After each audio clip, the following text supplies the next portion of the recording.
સ્ટ્રેસમાં બેઠો છે. ઘરે વાત કરી દે કે તારે આ કોર્સમાં નથી રહેવું. એટલે એટલું સહેલું નથી તું કે એટલું. યાર મારા ઘરના કેટલું વિચાર કરીને મને એમ મૂક્યો. મારે કેટલું એમને કેટલી અપેક્ષા છે મારાથી યાર કે હું મોટો થઈને આ કરીશ તે કરીશ, કે એટલું સહેલું નથી. પણ અપેક્ષાઓ છે એ હું માનું છું, પણ તારી બધી વાતોનું શું? પણ યાર મને નહીં સમજાતું, ખરેખર નહીં સમજાતું મારે શું કરવું ને. તે વાત કરી એકવાર? ના, કેમ કરું યાર એમની સાથે વાત? એકવાર ખાલી ટ્રાય તો કરી જો તું. શું થયું એમ તો કે એકવાર. હું આને ક્યારની સમજાવું છું કે એના કોર્સમાં કંઈ ઇન્ટરેસ્ટ નથી, તો ઘરે એકવાર ખાલી વાત કરે કે મને આમાં નથી રહેવું, પણ માનતો જ નથી. રૂક મારી વાત સાંભળ.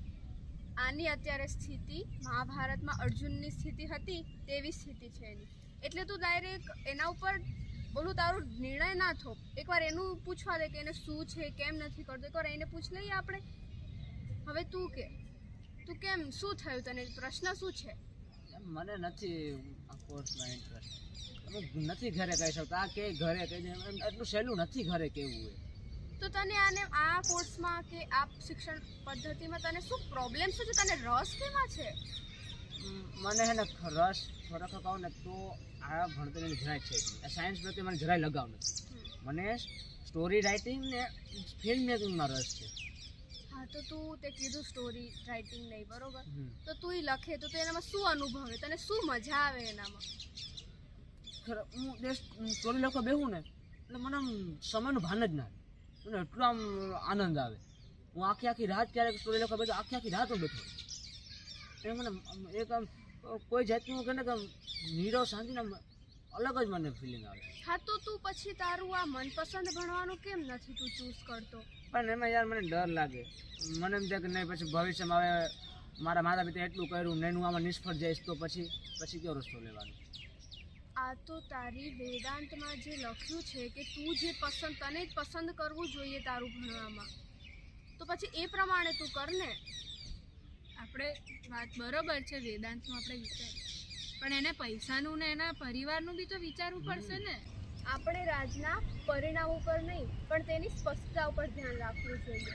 અને તું સાંભળ, તું જે નિષ્ફળ થવાનું કહે છે, બરોબર? તને ભરોસો છે કે તું આ લાઈન, તું જે સિનેમેટિક વાળું તું જે કહે છે લેખનવાળું, એનામાં બસ તું કમ્પ્લીટ કરી શકીશ? તને વિશ્વાસ છે એટલો તારા ઉપર? હા.